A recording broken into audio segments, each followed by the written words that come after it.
നിങ്ങളൊരു ബിഗിനർ ആണെങ്കിൽ ചെലവ് കുറഞ്ഞ രീതിയിൽ മെയിൻ്റനൻസ് കുറഞ്ഞ രീതിയിൽ എങ്ങനെ ഒരു പ്ലാന്റഡ് അക്വേറിയം സക്സസ്ഫുൾ ആയി ചെയ്യാം എന്ന് നോക്കാം.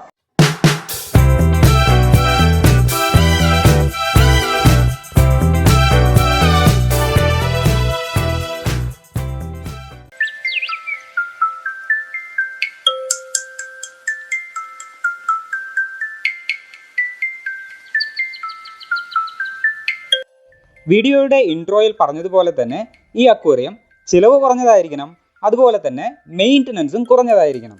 ഇതിന് രണ്ടിനും പുറമെ ഇതൊരു ബിഗിനർ ഫ്രണ്ട്ലി അക്വേറിയം കൂടെ ആയിരിക്കണം.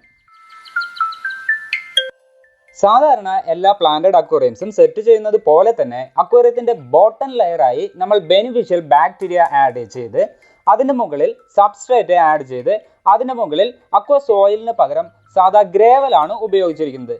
കുറച്ച് കോസ്റ്റ്ലി ആയ സോയിലിന് പകരം നമുക്ക് കുറച്ച് ചീപ്പിലായിട്ട് അവൈലബിൾ ആവുന്ന ഗ്രേവൽ ഉപയോഗിച്ചുകൊണ്ട് ഈ അക്വേറിയം സെറ്റ് ചെയ്യാം.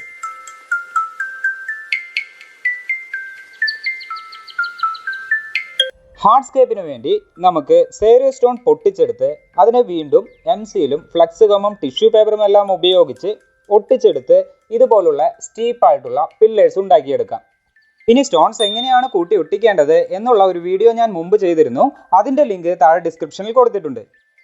ഹാർഡ്സ്കേപ്പ് പൂർണ്ണതയിലേക്ക് എത്തുന്നതിന് വേണ്ടി നമുക്ക് അവിടെ ഇവിടെയായി ചെറിയ സേറിയോ സ്റ്റോൺസിൻ്റെ ചിപ്സ് എല്ലാം വിതറി കൊടുക്കണം. വാലിസ്നെറിയ സ്പിരാലിസ് ബിഗിനേഴ്സിന് വേണ്ടി ഞാൻ സെലക്ട് ചെയ്ത ഒരു ഈസിയസ്റ്റ് പ്ലാന്റ് ആണിത്. വാലിസ്നെറിയ സ്പിരാലിസ് കുറച്ച് പൊക്കം വെക്കുന്ന ചെടിയാണെങ്കിലും ഇത് ബാക്ക്ഗ്രൗണ്ടിൽ മാത്രമല്ല നമുക്ക് മിഡ് ഗ്രൗണ്ടിലും പ്ലാന്റ് ചെയ്യാം. കാർപ്പറ്റ് പ്ലാന്റ്സ് മാത്രം ഉപയോഗിച്ചുകൊണ്ട് ഒരു ബ്യൂട്ടിഫുൾ അക്വേറിയം സെറ്റ് ചെയ്യാൻ സാധിക്കൂ എന്നുള്ളത് നമുക്ക് ഇന്നത്തെ ഈ വീഡിയോയിൽ കൂടി തിരുത്തി എഴുതണം. ടാങ്ക് സെറ്റ് ചെയ്യുന്നത് കാർപ്പറ്റ് പ്ലാന്റ്സോ അതുപോലുള്ള ഹൈ റിക്വയർമെൻ്റ് ഉള്ള പ്ലാന്റ്സോ ഒന്നുപോലും ഉപയോഗിക്കാതെ ലോ ടെക് ആയിട്ടുള്ള പ്ലാന്റ്സ് മാത്രം ഉപയോഗിച്ചുകൊണ്ടാണ്.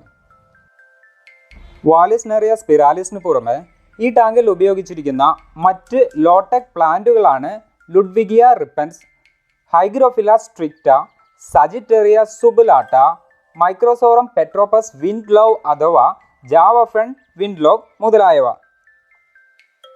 ഒരു ബിഗിനർ എന്ന നിലയിൽ നിങ്ങൾ ഇതുപോലുള്ള ലോ ടെക് ആയിട്ടുള്ള പ്ലാന്റുകൾ ഉപയോഗിച്ചുകൊണ്ട് അഥവാ ലോ റിക്വയർമെൻ്റ് ഉള്ള പ്ലാന്റ്സ് മാത്രം ഉപയോഗിച്ചുകൊണ്ട് ഒരു ടാങ്ക് സെറ്റ് ചെയ്യാൻ ശ്രമിക്കുകയാണെങ്കിൽ ഡെഫിനറ്റായും നിങ്ങൾ സക്സസ്ഫുൾ ആകുന്നതാണ്. ഭാവിയിൽ ഇതിനെക്കുറിച്ചെല്ലാം കുറച്ചധികം പഠിച്ചതിന് ശേഷം നമുക്ക് ഹൈടെക് ആയിട്ടുള്ള അല്ലെങ്കിൽ ഹൈ റിക്വയർമെൻ്റ് ആയിട്ടുള്ള ഹൈലി എക്സ്പെൻസീവ് ആയിട്ടുള്ള ടാങ്കുകളിലേക്ക് പോകുന്നതായിരിക്കും കൂടുതൽ ഉചിതം.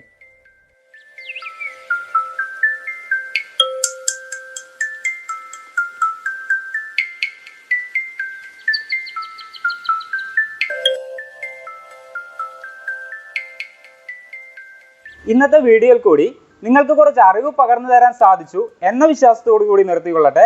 വീണ്ടും നല്ലൊരു വീഡിയോയുമായി തിരിച്ചു വരാം. അതുവരെ ബൈ.